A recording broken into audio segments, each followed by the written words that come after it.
What happens when Hollywood's most iconic pirate finds himself face-to-face with late night's most calculating host? What you're about to witness will forever change how you see Stephen Colbert. This wasn't the warm, clever host audiences have grown to love. This was something else entirely. This is the story of a late-night ambush, a televised confrontation that left Johnny Depp reeling and viewers stunned. What was supposed to be a simple promotional interview turned into one of the most uncomfortable, jaw-dropping moments in late-night history. But before we dive into what really happened, make sure to hit that subscribe button and tell us in the comments, was this fair journalism or a cheap shot in disguise? It all started like any other night. Depp, fresh off years of legal battles and tabloid chaos, was doing press for his new independent film, a quiet, emotional story that marked his return to serious acting. His team had specifically chosen The Late Show with Stephen Colbert for a reason. It was seen as a safe zone, respectful, low drama. How wrong they were backstage. Depp sat quietly, sipping coffee, his fingers adorned with his signature rings. He looked worn, not broken, but certainly bruised by years of public scrutiny. His team kept it light, going over talking points and gently reminding him, keep it about the film. Colbert doesn't usually go personal, but something already felt off from the wings. Depp could hear Colbert warming up the audience, but it wasn't the usual witty charm. There was a bite in his tone, a smirk that didn't quite match the words. Then came the introduction. My next guest is an actor who's been in the news quite a bit lately. Some might say he's more famous these days for his personal life than his films. Please welcome ... Johnny Depp. The jab was subtle, but unmistakable. A shot across the bow before Depp even stepped onto the stage. He walked out with a slight smile, the kind that had once melted cameras and charmed millions. The applause was polite, not overwhelming. He could feel it, the tension, the curiosity. This wasn't going to be easy. Colbert leaned in, eyes glinting behind that rehearsed late-night smile. "Johnny, thanks for being here," he said smoothly. "I have to say it's brave of you to be doing interviews again." "Brave?" Depp echoed, raising an eyebrow. "I'm not sure I follow." "Well," Colbert replied, feigning sympathy, "considering the trials, the media circus, the, let's say, mixed reaction to your recent choices, some people might say it's time for you to keep a lower profile." The room fell silent. The energy had shifted. This wasn't banter. It was a setup. Depp tried to steady the conversation. "I'm here to talk about the film. It's a project I care deeply about. It's about redemption, about second chances." Colbert's grin sharpened. "Redemption," he repeated, savoring the word. "Do you feel like you need redemption, Johnny?" A flicker of tension crossed Depp's face. "I think everyone deserves second chances," he said quietly, but Colbert wasn't letting go. "Let's be honest," he pressed. "You're last. Few films haven't exactly set the box office on fire. Pirates feels like ancient history. Are you worried the public's moved on from Johnny Depp?" That question, delivered with surgical precision, hung in the air like smoke. Backstage, Depp's publicist was frozen in horror. This was supposed to be a reset, a calm, respectful conversation. Instead, it was starting to feel like a trial. And the jury? Millions watching at home. So, what really happened that night was Colbert exposing hard truths, or crossing a line for ratings. And did Johnny Depp walk away from the interview as the victim of a calculated ambush, or a star still unwilling to face the spotlight? One thing is certain, that night on The Late Show wasn't just another interview. It was a public reckoning, and neither man would walk away unchanged. Let us know what you think in the comments. Was Colbert out of line? Or was this a long overdue confrontation? Colbert wasn't just interviewing Johnny Depp, he was dismantling him piece by piece. On national television, Depp leaned back slightly, his voice lower now, edged with steel. "I think the public's smart enough to separate an actor from the characters he plays, and smart enough to see through cheap shots dressed up as journalism." Colbert chuckled, but there was no warmth in the sound. "Cheap shots, Johnny? Come on. I'm just asking the questions everyone's thinking. Isn't that what honest journalism is all about?" Depp didn't blink. Honest journalism is about truth, not ambushing your guest under the pretense of a promotional interview. You invited me here to discuss my film, not to drag my personal life back into the mud. Colbert pounced. But isn't your personal life part of the work now? I mean, when was the last time anyone talked about your acting and not your legal battles? Depp's hands curled around the armrests. I've been acting for over 30 years, he said tightly. I've worked with the greatest directors in the world. I've created characters that brought joy to millions.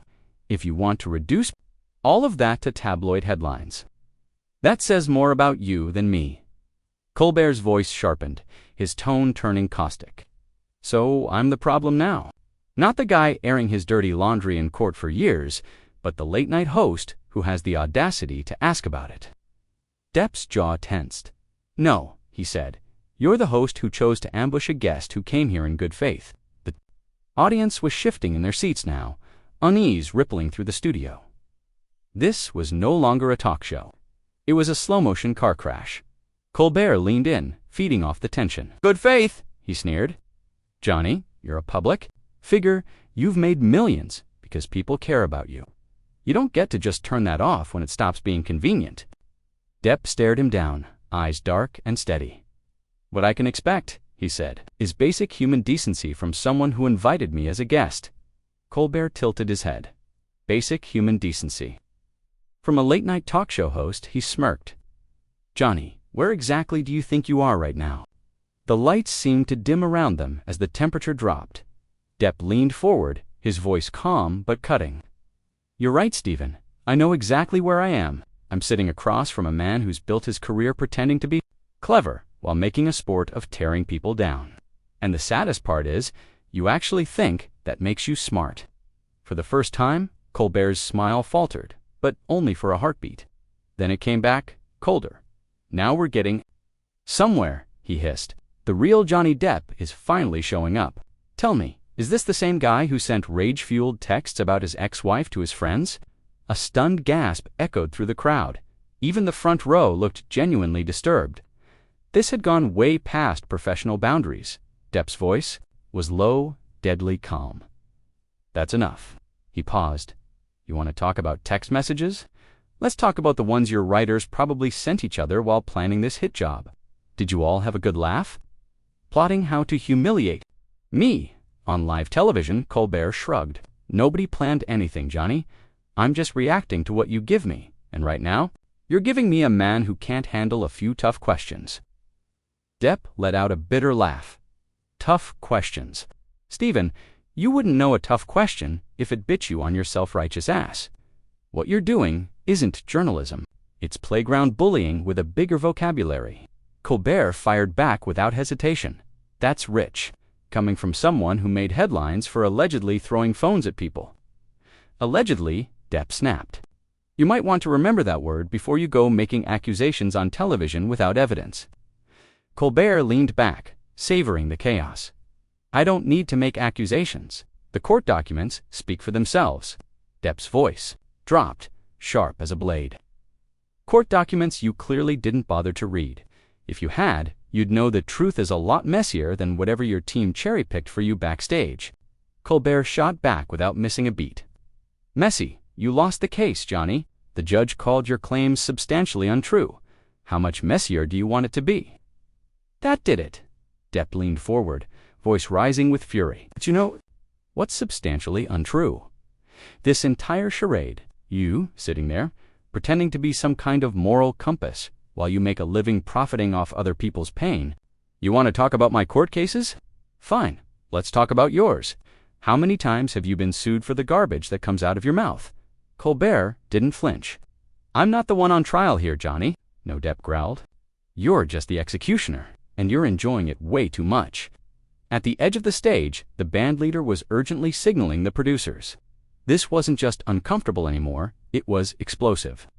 The audience wasn't watching a segment, they were watching a breakdown, and no one, not even Colbert, seemed in control of what would happen next.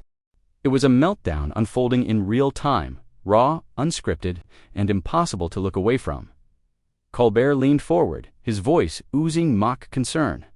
You know what I think? He said, that trademark smirk curdling into cruelty. I think you're angry because deep down you know it's over. The career, the legacy, the studios don't want you. The audiences have moved on. You were Captain Jack Sparrow.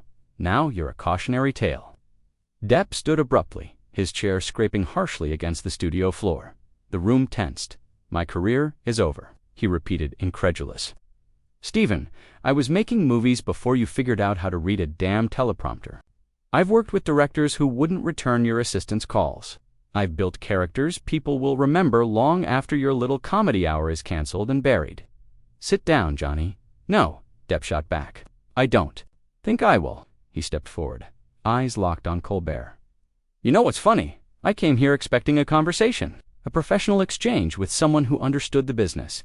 But instead, I'm standing across from a man who gets his kicks by kicking people when they're already on the floor." Colbert scoffed. "You're not on the floor, Johnny. You're just finally facing consequences." Depp blinked, then his voice cut sharp. "From you? Who the hell do you think you are? You're a talk show host, Stephen, not a judge, not a jury. You tell jokes for a living. You don't get to determine my worth, my guilt, or my future." For the first time, Colbert's polished demeanor cracked. His next words came harder, more personal. "I'm qualified to call out hypocrisy when I see it, and what I see is a man who played the victim for years while treating people around him like trash." "You don't know anything about how I treat people," Depp snapped. "You've never worked with me, never spent 5 minutes with me off camera. Everything you think you know is gossip, clickbait headlines you didn't even bother to verify." Colbert's jaw clenched. "I know what the court decided." Depp's expression darkened. "One court, one country, one judge, and a decision. Half the legal community questioned. That's your moral compass. That's your gospel truth. It's still more credible than your word," Colbert said coldly. A stillness settled over Depp. When he spoke again, his voice was a whisper, but it sliced through the silence like a blade. He paused. "Do you know what my word was worth before all this? Do you know how many people trusted me with their stories, their careers, their futures? How many young actors came to me for advice because they believed I'd tell them the truth?" Colbert interjected with a sneer. "You're good at playing the misunderstood artist, Johnny?" "I'm not playing anything," Depp said, voice steady. "But you are. You're playing the righteous crusader, the noble liberal voice who fights for truth as long as the cameras are rolling. But tell me, Stephen, when the lights go off, when the applause dies, do you still care about justice? Or do you only care about ratings?" Colbert's face hardened. "This interview is about you, not me." Depp stepped closer. "No. This is about you pretending to be above it all while lobbing cheap shots for applause. You wanted a headline a moment. You wanted to look brave by dragging someone through the dirt in front of a live audience. That's not journalism, Stephen. That's blood sport." Colbert raised an eyebrow. "You seem to be holding your own just fine." Depp gave a bitter laugh. "Am I? From where I'm standing, this feels like a public execution. You get to ask loaded questions. You get to play prosecutor, saint, and moral compass all at once. And I get to sit here, take it, and if I so much as flinch, I'm unstable, angry. Just another Hollywood diva who can't take criticism." Colbert didn't miss a beat. "Maybe that's because that's exactly what you are." The words landed like a slap. The audience froze, their breath caught in collective disbelief. Depp stared at Colbert, silent, motionless. Then, slowly, his expression changed. The fire in his eyes didn't fade, but behind it, something else emerged. Disappointment. Almost pity. When he finally spoke, his voice was calm, controlled, terrifying in its clarity. "You know what, Stephen? You're right. I am angry. I'm angry that I trusted you, that I believed your producers when they said this would be a conversation, not a trap. But most of all, I'm angry at myself." "Why?" Colbert asked tightly. Depp stepped back. "Because I actually thought a man who mocks the powerful for a living might still have some integrity left. It was supposed to be a standard late-night appearance. Instead, it unraveled into one of the most shocking on-air meltdowns in recent memory." "You want to talk to me about integrity?" Colbert asked, his tone sharp and biting. "No," Depp replied calmly. "I want to teach you about it because, clearly, no one else has." The studio went silent. "Integrity means treating people with dignity, even when you disagree with them," Depp continued. "It means not using your platform to destroy someone for sport. It means knowing the difference between journalism and cruelty." Colbert was now on his feet too, his carefully managed TV persona slipping with every word. Don't you dare talk to me about cruelty. You want to know what sadism is? It's making people suffer and then playing the victim when they fight back. It's dragging others through court just because you can afford the better lawyers. Depp's expression hardened. You have no idea what you're talking about. You've never had your life dissected by strangers. Every mistake turned into a headline. You've never woken up knowing millions already decided you're guilty of things. You didn't do. Maybe that's because you were guilty, Colbert snapped. Guilty of what? Of being human, of trusting the wrong people. Depp's voice cracked just slightly. Sure, I'm guilty of that, but not of being the monster you're so desperate to paint me as. Colbert didn't back down. The evidence says otherwise. No, Depp said, stepping forward. The evidence is that you came here looking for a spectacle. You invited me on this show, not for an interview, but for a public execution. And you expected me to sit here and take it. I'm just asking the questions people want answered. You're not asking questions. You're throwing accusations. You haven't asked me a single honest thing about my work, my life, or what I've learned through all of this. Because your perspective doesn't matter, Colbert shot back. The facts matter. The facts, Depp laughed bitterly. The facts are that you ambushed me. You used me for ratings. You're a bully in a suit who thinks hosting a talk show makes him untouchable. Colbert leaned in, his voice a low hiss. The facts are that you're a washed-up actor, desperate for relevance. You'll go on any show that still answers your calls, even mine. Depp went still, and then he laughed. But it wasn't the charming, roguish laugh fans knew. It was hollow, shattered. You win, Stephen. You got what you wanted. You broke me. Got your viral moment. Hope it was worth it. He began removing his mic, hands trembling slightly. I've been in this business for 30 years. I've never once walked out of an interview. But there's a first time for everything. Sit down, Johnny, Colbert demanded. Depp didn't even look back. No, we were finished the moment you decided this was about you. He handed the mic to a stunned crew member and turned one last time to face Colbert. You want to talk about redemption? Here's the truth. Some people are too far gone. Some sell their souls so completely they forget what decency even looks like. Colbert glared. You walk out now. You'll never work in this town again. Depp's final smile was full of sorrow. Stephen, you're not as powerful as you think, and this town has chewed up bigger men than both of us. The difference is, I know that. Get out, Colbert barked. Get out of my studio. Depp paused at the curtain. Your studio. This belongs to the network. You're just another employee.